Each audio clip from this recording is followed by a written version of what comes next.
यो गएको 8 अप्रिलका दिन प्रधानमन्त्री अफिसबाट कार्यालयबाट मन्त्रीमण्डलका मन्त्रीहरूलाई आकस्मिक रूपमा बोलाइयो, इमर्जेन्सीमा बोलाइयो र सबै मन्त्रीहरू उपस्थित हुनुभयो। त्यहाँ प्रधानमन्त्री पनि हुनुहुन्थ्यो र प्रधानमन्त्री र मन्त्रीहरूलाई त्यहाँको एउटा हलमा लगियो। र त्यो हलमा किन लगिएको होला, के प्रयोजनले लगिएको होला? नमस्कार, म सुन्दरी पोखरेल द पिपुल्स थिङ्क ट्याङ्कमा यहाँहरूलाई स्वागत गर्दछु। हजुर, ती प्रधानमन्त्री र मन्त्रीहरूलाई त्यो हलमा लगेको कारण थियो परराष्ट्र मन्त्रालयका सचिव अमृत बहादुर राईले उहाँहरूलाई कूटनीतिक आचार संहिता अर्थात् डिप्लोमेटिक कोड अफ कन्डक्टको लागि उहाँहरूलाई प्रशिक्षण दिने, जानकारी दिने, त्यसको लागि उहाँहरूलाई लगिएको थियो। यो कार्यक्रममा के गरियो भने यी प्रधानमन्त्री र मन्त्रीहरूलाई कुनै पनि विदेशी कूटनीतिज्ञसँग भेट्दा, विदेशीसँग भेट्दा कस्तो शिष्टाचार गर्ने, कसरी बोल्ने, ड्रेसको कोड के हुनुपर्छ देखि लिएर आफ्नो देशको हितको लागि बोलेर कसरी उनीहरूसँग व्यवहार गर्ने र कसरी प्रभावशाली व्यवहार गर्ने भन्ने कुराहरू उहाँहरूलाई प्रशिक्षण दिइयो। मलाई यो कुरा साह्रै राम्रो लाग्यो, किनभने अहिलेको मन्त्रीमण्डलमा मन्त्रीहरू नयाँ हुनुहुन्छ, उहाँहरूलाई अनुभव छैन यो कुराहरूको, र हाम्रा प्रधानमन्त्री बालेन शाहलाई पनि यसको अनुभव छैन। त्यही भएर यो कार्यक्रम अवश्य पनि उहाँहरूको लागि एकदमै उपयोगी रह्यो होला जस्तो मलाई लाग्छ। तर के यो कार्यक्रम यो सरकारले मात्रै आयोजना गरेको हो त? होइन, यस्ता कार्यक्रम पहिलेका सरकारहरूले पनि गर्ने गरेका थिए, पहिलेका सरकारले पनि गरेका छन्। यस्ता कार्यक्रम गर्थे, हलमा जान्थे, उहाँहरूलाई प्रस्तुति दिइन्थ्यो, प्रशिक्षण दिइन्थ्यो। त्यहाँबाट हलबाट बाहिर आएपछि उहाँहरूले त्यसको कुनै पालना गर्नुहुन्न थियो, उहाँहरू त्यो बिर्सिनुहुन्थ्यो। मैले अरू देशका पनि कूटनीतिक कोड अफ कन्डक्ट के छ भनेर यसो खोज्दाखेरि के देखियो भने यो भियना जुन हाम्रो कन्भेन्सन भएको थियो त्यहाँदेखि नै सबै देशले त्यसको आधारमा आफ्नो आचार संहिता डिप्लोमेटिक कोड अफ कन्डक्ट बनाएका रहेछन् र नेपालले पनि त्यसैमा टेकेर आफ्नो कोड अफ कन्डक्ट बनाएको छ। अब जाउँ पूर्व नेताहरूको बारेमा। हाम्रा पूर्व नेताहरू त कहाँसम्म गर्नुहुन्थ्यो भने हाम्रा पूर्व नेताहरू कुनै अर्को राष्ट्रको, कुनै शक्तिशाली राष्ट्रको या छिमेकी राष्ट्रको उच्च पदस्थ कुनै अधिकारी आउनुभयो भने उहाँहरूलाई व्यक्तिगत रूपमै भेट्न जानुहुन्थ्यो अथवा उहाँलाई व्यक्तिगत रूपमै आफूसँग भेट्न बोलाउनुहुन्थ्यो र भेट्नुहुन्थ्यो। तर कोड अफ कन्डक्टले के भन्छ? कोड अफ कन्डक्टले मन्त्री, प्रधानमन्त्री र सार्वजनिक पदमा रहेका जुन पदाधिकारीहरू हुनुहुन्छ उहाँहरूले कुनै विदेशी कूटनीतिज्ञसँग भेट्नु छ भने फर्स्टमा उहाँहरूले के गर्नुपर्छ त? उहाँहरूले परराष्ट्र मन्त्रालयमा यसको जानकारी दिनुपर्छ।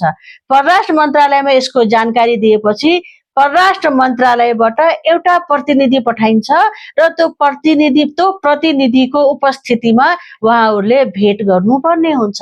र भेट गर्दाखेरि के गरिन्छ त? भेट गर्दाखेरि मन्त्रालयकै कुनै ठाउँमा अथवा कुनै औपचारिक ठाउँमा जुन तय गरिएको छ त्यहाँ भेट गर्नुपर्ने हुन्छ। तर पहिलेका जुन मन्त्रीहरू हुनुभयो, प्रधानमन्त्रीहरू हुनुभयो या सार्वजनिक पदमा बसेका अथवा पदाधिकारीहरू हुनुभयो, उहाँहरूले कहिले पनि यो कोड अफ कन्डक्टको पालना गर्नु भएन। उहाँहरूले जुन पनि रिलेसनलाई कसरी लैजानु भयो त? पर्सनल लैजानु भयो। कहाँसम्म पर्सनल लैजानु भयो भने भारत, अमेरिका, यो इङ्ल्यान्ड, इजरायल, इभन चाइना यी राष्ट्रहरू छन् जसले हाम्रो देशका विद्यार्थीहरूलाई के गर्छ त? स्कलरसिप दिन्छ। त्यो स्कलरसिप दिँदाखेरि उहाँहरूले गएर पर्सनली भेटेर आफ्ना नातेदारहरूलाई, आफ्ना नजिकका मान्छेहरूलाई सँग माग्ने गर्नुहुन्थ्यो। कहाँसम्म छ भने भारतका एउटा राजदूत, नेपालका लागि भारतका एकजना राजदूतले आफ्नो पुस्तकमा कहाँसम्म मेन्सन गर्नुभएको छ भने नेपालका एकजना प्रधानमन्त्रीले उहाँसँग त्यो स्कलरसिपको लागि आफ्नो एउटा मान्छेको सिफारिस गर्नुभयो। कतिसम्म मर्यादामा नबस्नु भएको, आफ्नो त मर्यादा मेटाउनु भयो, देशको मर्यादा, आफ्नो त पदको त मर्यादा राख्नु पर्थ्यो नि, त्यो पनि राख्नु भएन। एउटा घटना मलाई याद आयो, यो पञ्चायत कालमा अमेरिकाको लागि नेपालका राजदूत जुन थिए उनले अमेरिकामा के गरिदिएका थिए त, एउटा बुक नै चोरिदिएका थिए। त्यो पनि खुब चर्चामा आएको थियो। यस्तो त हाम्रा जुन पदाधिकारी हुनुहुन्छ उहाँहरूको यस्तो व्यवहार छ। यस्तो व्यवहार हुँदाखेरि हाम्रो देशलाई कसले सम्मान गर्छ? हामीलाई किन कसैले सम्मान गर्छ? तर यो कुरामा फरक आएको छ। अहिलेको सरकारले यो कोड अफ कन्डक्ट जुन तालिम दियो या भनौँ प्रशिक्षण दियो, त्यो प्रशिक्षण दिएपछि यसको पालना गरेको देखिरहेको छ। केही दृश्यहरूमा परिवर्तन आएको देखिरहेको छ। परिवर्तन नेतृत्वबाट हुन्छ। जब नेतृत्व परिवर्तन हुन्छ, जब नेतृत्व आफ्नो नैतिकतामा बस्छ, जब नेतृत्वले आफ्नो एथिक्सको पालना गर्छ नि, त्यसपछि त्योभन्दा तल भएका सबै त्यो एथिक्सको पालना गर्न के हुन्छन् त, बाध्य हुन्छन्। यो हाम्रो प्रधानमन्त्रीले देखाउनु भएको छ। मलाई के लागेको थियो भने अहिलेका प्रधानमन्त्री अनि अहिलेका मन्त्रीहरू सबै नयाँ हुनुहुन्छ, उहाँहरूलाई अनुभव छैन र उहाँहरूले यो कूटनीतिक कुराहरू, यसको आचार संहिताहरू कसरी पालना गर्नु होला, उहाँहरूले परराष्ट्र नीतिहरूको पालना कसरी गर्नु होला।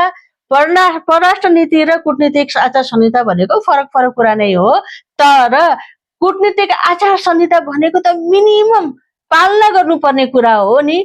पहिलेका नेताहरू, पहिलेका पार्टीहरू, दलहरूका नेताहरूले यो पालना गर्नु भएन। तर हाम्रा प्रधानमन्त्री बालेन्द्र शाहले के गर्नुभयो त, बालेन्द्र शाह प्रधानमन्त्री बनेपछि राजदूतहरूका कोठामा भेट्न जानु भएन, होटलमा बोलाएर जानु भएन। यहाँसम्म कि उहाँले आफ्नो अफिसमा बोलाएर पनि व्यक्तिगत रूपमा भेट्नु भएन।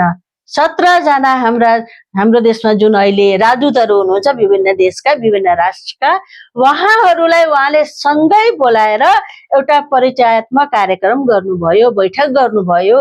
किनभने उहाँ नयाँ प्रधानमन्त्री बन्नु भएको थियो र विभिन्न राष्ट्रका राजदूतसँग एकचोटि त परिचय गर्नै पर्छ। आफ्नो उद्देश्य के हो, आफ्नो चाहिँ प्रोग्राम के हो, त्यो त राख्नु पर्यो। उहाँले तर संयुक्त रूपमा त्यो राख्नुभयो। र अर्को कुरा के भने जुन अमेरिकाको विशेष राजदूत आउनु भएको थियो, अमेरिकाका विशेष राजदूतले हाम्रो प्रधानमन्त्रीलाई भेट्ने इच्छा प्रकट गर्नुभयो। तर हाम्रो प्रधानमन्त्री बालेन्द्र शाहले के भन्नुभयो भने अहिले म देशको सुशासन बसाल्नमा व्यस्त छु, अहिले म भेट्न सक्दिनँ भनेर उहाँले पर्सनली भेट्नु भएन। आचार संहितामा केही पनि छ भने कुनै पनि एउटा देशको पदाधिकारीले अर्को देशकोलाई भेट्छ भने सकेसम्म आफ्नो समकक्षीलाई भेट्छ। यो हार्ड एन्ड फास्ट रुल त होइन। कहिलेकाहीँ आवश्यकता हुँदाखेरि के हुन्छ भने त्यो पदाधिकारी आफ्नो समकक्षी भन्दा तलकोलाई पनि भेट्नुपर्ने हुन्छ, कहिले माथिकोलाई पनि भेट्नुपर्ने हुन्छ, आवश्यकता अनुसार हुन्छ। तर त्यसरी भेट्दाखेरि पनि जुन कूटनीतिक आचार संहिता छ त्यसलाई पालना गर्नै पर्छ। जसरी पनि परराष्ट्र मन्त्रालयको एउटा प्रतिनिधि त्यहाँ उपस्थित हुनै पर्छ। यो मिनिमम कुराहरू हुन्। तर गएको सरकारले, गएका प्रधानमन्त्रीहरूले, गएका पदाधिकारीहरूले, गएका मन्त्रीहरूले यो कुराको पालना गर्नु भएको थिएन। उहाँ त के गर्नुहुन्थ्यो, कुनै पनि राष्ट्रका नयाँ राजदूत आयो भने गएर भेटेर उहाँहरू माग्न थाल्नुहुन्थ्यो, मलाई कसरी कहाँबाट कमिसन आउँछ, यो प्रोजेक्टमा के कसरी काम गरेर कसरी कमिसन आउँछ, यहाँसम्म कि इलेक्सनको लागि पनि सहायता माग्ने राजदूतहरूसँग पर्सनली भेटेर यतिसम्म गिरेको काम पनि गर्नुभयो। मगन्ते, जब नेतृत्व नै त्यस्तो मगन्ते हुन्छ भने हाम्रो देशको सम्मान कसले गरिदिन्छ? विदेशीले हाम्रो सम्मान किन गर्छ?